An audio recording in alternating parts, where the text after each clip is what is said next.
So yesterday we were discussing the low pass filters, right? How do a typical low pass filter look like? Just give me one moment, okay? I'll just attend a call and I will continue. Yeah. Now, what screen are you able to see my screen now? Okay. So in the previous class, somebody message, please let me ask somebody. Uh, who? Uh, Shashank, can you listen to me? Sushma, can you listen to me now? Please message.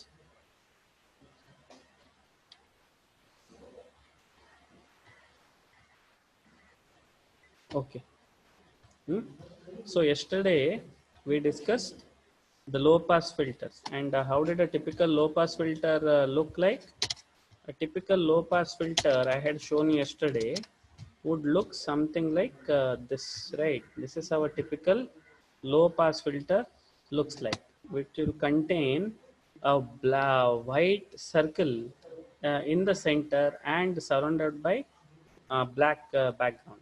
Black means the area that needs to be suppressed. Black indicates the zero portion. White indicates allowing everything one. Okay, but when you do this thing on paint, when you are creating your mask, it has to be in a gray scale from 0 to 255. So either you should have 0 for black and 255 for white. Remember that. Yesterday we tried and we made our own mask and we filtered one signal also. We saw yesterday how important it was. -1 to the power m plus n, right? That was to pull the thing from a corner to the center, right? We moved the quadrant.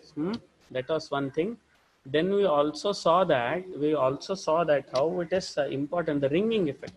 So yesterday I hope everybody might have seen the thing, the ringing effect, right?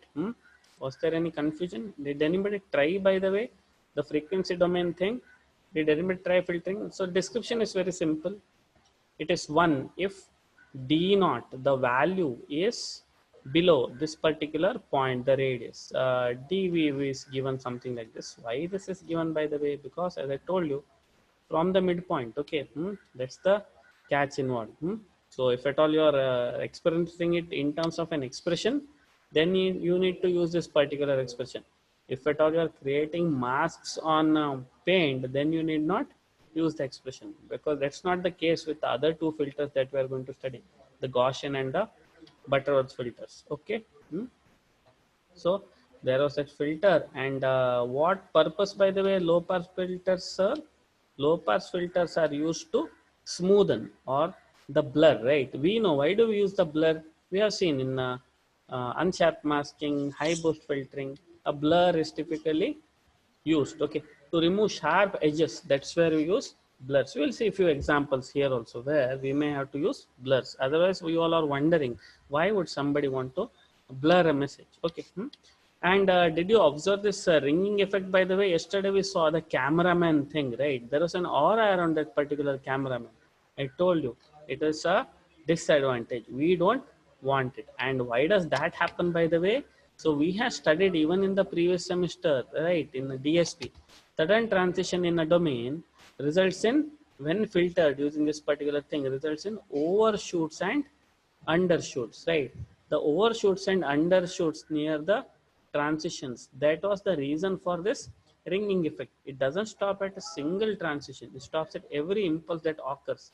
For every box of the impulse response which moves horizontally and vertically, there is the ringing effect. Okay, not only ringing. Do you see these boxes here, by the way? Do you see there is a mesh that has formed? Can you see this mesh, by the way? Somebody, can you see this sort of a mesh sort of thing here?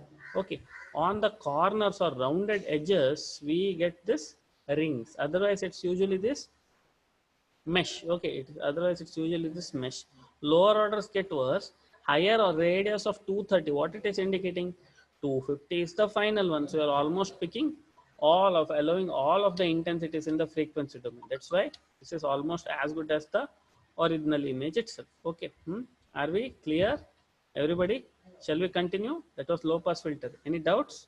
Shall you continue? Somebody please message yes or no, what it is like. Okay, I hope it is clear. Did anybody try, by the way? Did anybody try this at home? Did anybody try this thing at home? Hmm? Should I turn this? I will let you unmute yourself so that we get a quick response and we can continue. So here is the ringing effect which I was talking about, right? The ringing effect, right? Or the mesh sort of thing that has popped up here. It is not desirable. Okay.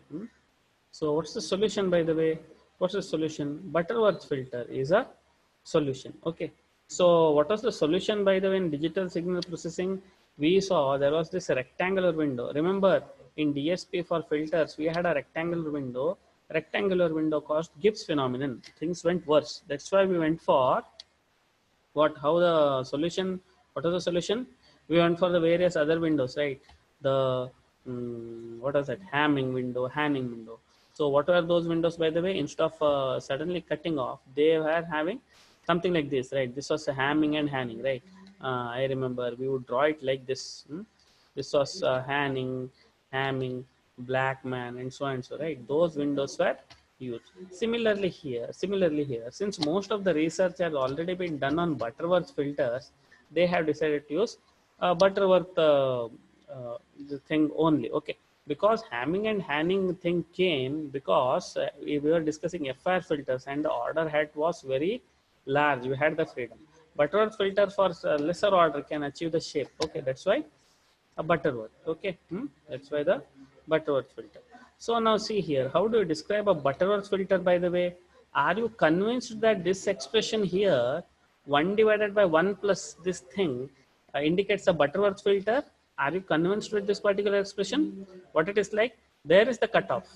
There is the cutoff. Okay. Below this cutoff, for all intensities, you get a decent value. Then after the moment it exceeds cutoff, this particular term goes less than 1. Whenever the intensity is above the cutoff, the pixel value above the cutoff, this particular value goes above 1 and then 2 to the power n, right? The rate at which this particular thing decays increases. Okay, increases. Sorry, increases. Yes, and then this entire thing uh, decreases. Okay, this entire thing decreases. That's a typical Butterworth filter. We had studied it. So you can see what is the difference between an ideal filter which you saw earlier in this Butterworth filter. Can somebody tell me what is the difference between the ideal filter and the Butterworth filter? There was this ideal filter which we had in the previous class, and there is your Butterworth filter. Can somebody tell me what is the difference? Can somebody tell me what is the difference? uh, mm, not the order, not the order, not the order between the Butterworth filter and the ideal filter, not the flat response, not the here also we have flat response. This one also had the flat response. It is the transition. Okay, a Butterworth filter has a very decent transition from pass band to stop band. Okay, the sudden transition was the reason for the Gibbs phenomenon, the ringing effect, whereas the gradual transition is fine. Gradual transition is fine. Okay, gradual transition is fine. That is why, compared to an ideal filter, which is much easier to describe, a Butterworth filter gives a decent performance. Okay, and this here you can see 1 divided by 1 plus omega divided by omega c whole square. Remember, 1 divided by root of 1 plus 1 by omega 1 plus omega by omega c to the power 2n. That was our DSP formula. Something similar here only. Only thing is it should be applied on both horizontal and vertical. And there you have, instead of a box car, instead of a box, what we had for no, not a box, right? There was a cylinder, right? There was a cylinder earlier in a ideal low pass filter. Here we have this particular thing. Okay, got this particular thing. So Butterworth filter, because of its gradual transition from pass band to stop band, is supposed to perform better. And you can see, yeah, there is not much of a ringing effect. Better, better than the ideal filter, better than the ideal filter. But author also wants to tell that probably for first order and maybe for second order. Okay, but then afterwards, as and when order increases on that of Butterworth also, so you can see, let us go back to that Butterworth filter once again. As you can see here, first order is very gradual, right? This one. Second order is also somewhat okay. But as and when the order increases, 3, 4, 5, 10 and all, remember, this says order is different and the diameter is different. Okay. Do not get confused. As and when order increases, say for 10th order or 15th order, a Butterworth filter also approaches an ideal filter, and the moment filter approach an ideal filter, we lose the ringing effect starts appearing. Okay, that is why a Butterworth filter, yeah, lesser evil compared to a normal which is that ideal filter. But then, as an order of a Butterworth filter increases, here also we get the same problem.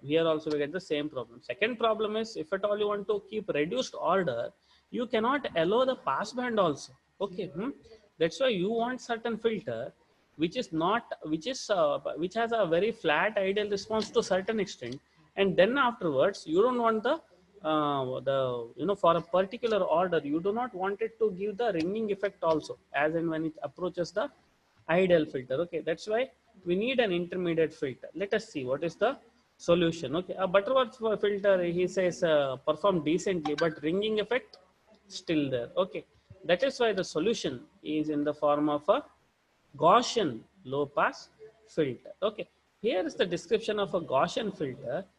Here is a description of a Gaussian filter. Now remember, we never discussed, right? Even this thing could have been used in our DSP also. Which filter did we study in DSP? IR filters. We studied Gaussian Butterworth filter. We studied Chebyshev, right? We never thought of Gaussian. Okay, even Gaussian filters are valid. Okay, only thing is not much of formula and all were developed, and maybe it's the transition to high pass, band pass, and band reject. Okay, so even Gaussian filters could have. See here, this is a Gaussian filter, very similar to that of a Butterworth filter, but there is one thing.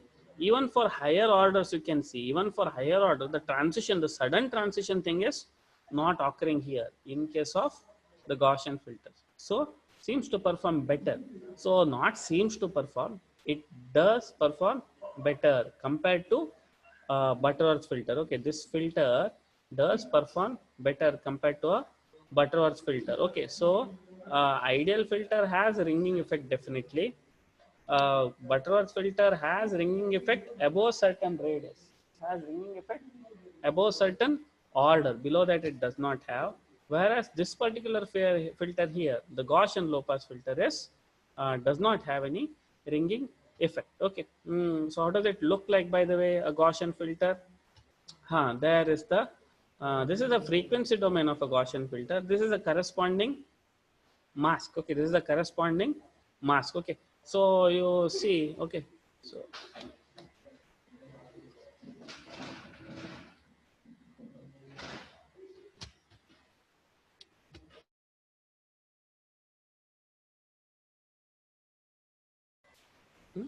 so this is a Gaussian filter. What this drawing is all about? Okay, uh, yeah, see here, I think we have studied this. So this particular thing, remember this, we studied in our spatial processing also, right? So in spatial processing there was this averaging filter, that was one, and then you can see there are two things. So what author has to say here?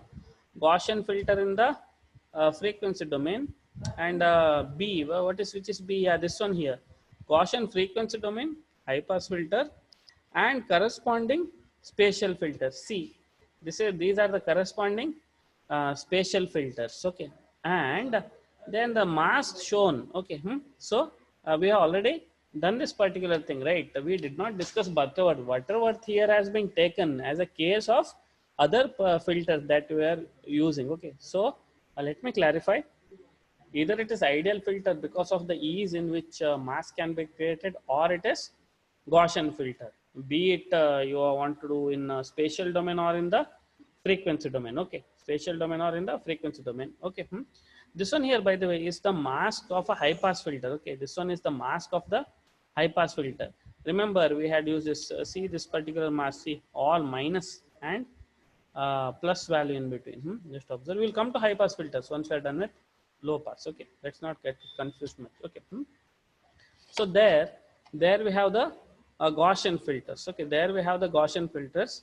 A nice smoothing effect, and there is no ringing thing also. There is no ringing thing also. Okay.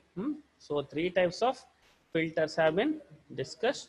So here, this was the ideal filter, then the Butterworth, and then finally the Gaussian. Okay, then finally the Gaussian. Okay.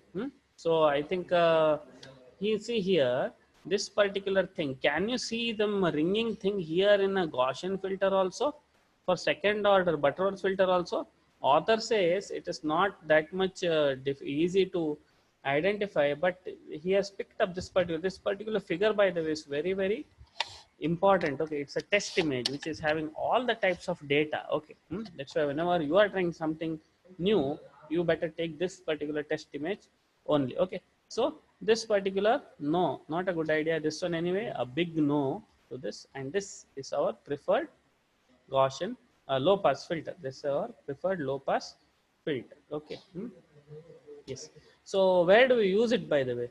Where do we use it? As I was telling you, right, there is Adobe Acrobat DC, right, the latest version, which will let us, smoothen the thing. You can see here is an application where there is this particular text with lot of discontinuities. Okay, where there is lot of discontinuities. Then maybe you use the filtering with a sufficiently larger mask. Okay, spanning this particular space. Larger the discontinuity, larger the mass size, and you can see, since from the neighborhood the values get distributed, and all this the gaps are filled, giving you a very rounded effect. Okay, so we are as and when you go to higher modules, we see various methods in which this discontinuous can be joined, but the trivial one is this. Okay, low pass filtering. Yeah, we are wondering, right, where do we use it? Okay, so the when you try to do the blur, actually what you are doing is you are increasing the neighborhood size, and in the process maybe joining the gaps. Okay. Joining the gaps. So that's a very interesting application there, connecting the broken text. Okay, what else do we have? Let us see. Low pass filtering examples. Yeah. This is one. A second one is this. You might have seen this Pond's age miracle, right, which Aishwarya or some lady applies that cream, and suddenly all her wrinkles go.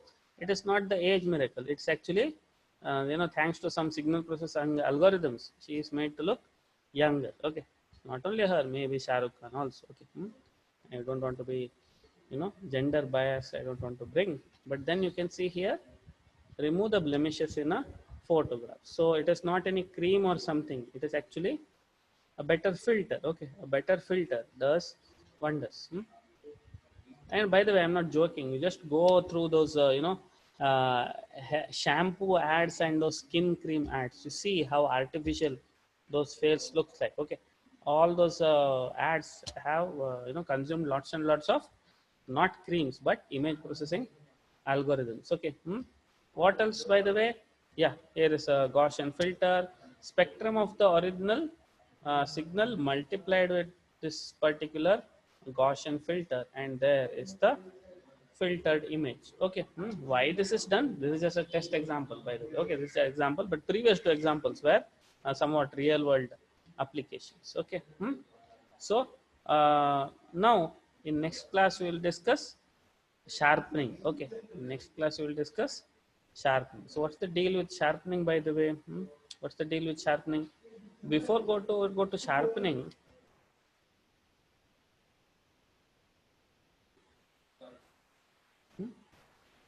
so sharpening, what's the deal with sharpening? We will discuss sharpening only after discussing high pass filters. Okay, sharpening doesn't mean simple high pass filtering doesn't give you. Let us see. It does, right? I was telling you it earlier. So high pass filter cannot be done through facial mask, but here we can. Okay, so just like the low pass filters we have, if at all we make all the ones as zeros and zeros and one, that will be our ideal high pass filter. Of course, that also comes with certain ringing effect. So that's why the other options is Just as the way we have a low pass Gaussian and the Butterworth filters, their high pass counterparts also exist. There you see, that is the high pass Butterworth and high pass Gaussian filters. Okay, high pass, Butterworth, high pass. So everything described by expressions. Everything described by expression. You can see here, it is the way they write the expressions cleverly. As I told you, it's not about replacing ones by zeros or zeros by one or simple subtraction. Expression needs to be written properly and things will be taken care. Okay. Okay. So there, that's how high pass filters work. What do high pass filters do, by the way? Low pass filters smoothen. What do high pass filters do? Somebody tell me low pass filters do the smoothing, the blurring. Can somebody tell me what do high pass filters do? Can somebody tell me what high pass filters do? Yes, yes, yes. Right. They give you an impression of sharpening. But can you tell me how do they give an impression? They don't sharpen, right? Okay. Sharpening, as I told you, is a collective process. See here, this is an image. This is not a sharper image. This is some dull, boring, black image. Hmm? This is not sharpening. What actually is happening here? See here. What is actually happening? Can you see? Can you tell me here what is actually happening? You can see this is a box. hmm? This is a box, and what it is doing, high frequency will be retained. Yes, high frequency will be retained, enhances the high frequency component. The changes are shown. You can see there was a box here. Okay, inside there is black, outside there is gray. Here is a box. Here is the box. In this particular thing, you can see the outline of the box is shown, right? The edges are enhanced. Okay, you can see for this particular A, the edges are enhanced. Okay, the edges are enhanced, right? Got this particular thing. So here also you can see the outlines have been taken out. So if at all you use the high pass filter, because the changes occur at the edges. Inside, this is a low frequency, no change, no change, black, black, black, black, black, no change. Then all gray, gray, gray, gray, gray, no change. That is low pass, DC. Okay, then sudden change at the edges. So edges are enhanced. Okay, that's how a typical high pass filters work. Okay, high pass filters, that's how they work. Then there is Gaussian. Okay, so Gaussian, it is simple, 1 minus the thing. Same thing is true for Butterworth also. Okay, same thing is true for even the Butterworth filters. Now what we will do is, now we have some time, we will go to MATLAB and we will see the simulation. Okay, okay, so here are the high pass filters, Gaussian and Butterworth. Let us see. What I will do now is, I will not show you the high pass filters. High pass filters tomorrow along with Laplacian and all. Let me now take you to the MATLAB interface. Let me take you to the MATLAB interface. Just be there, and we will try to do a Gaussian filtering. We will try to do a Gaussian filtering. Did anybody try, by the way? Did anybody try? Yesterday we saw a very beautiful example of why we need to go for log transformation. Because when you applied the Fourier transform, what just happened? Did somebody try? Did somebody try the log transformations? Did somebody try the log transformations? Can you listen to me, by the way?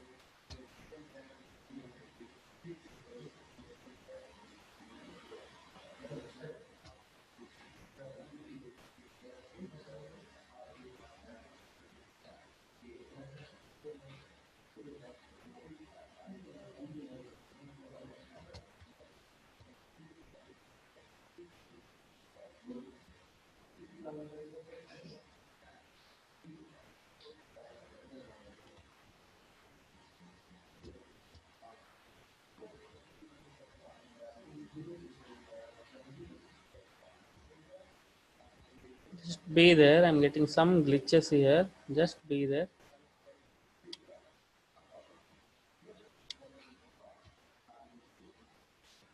Be there. Just trying to change the time here. And some difficulty.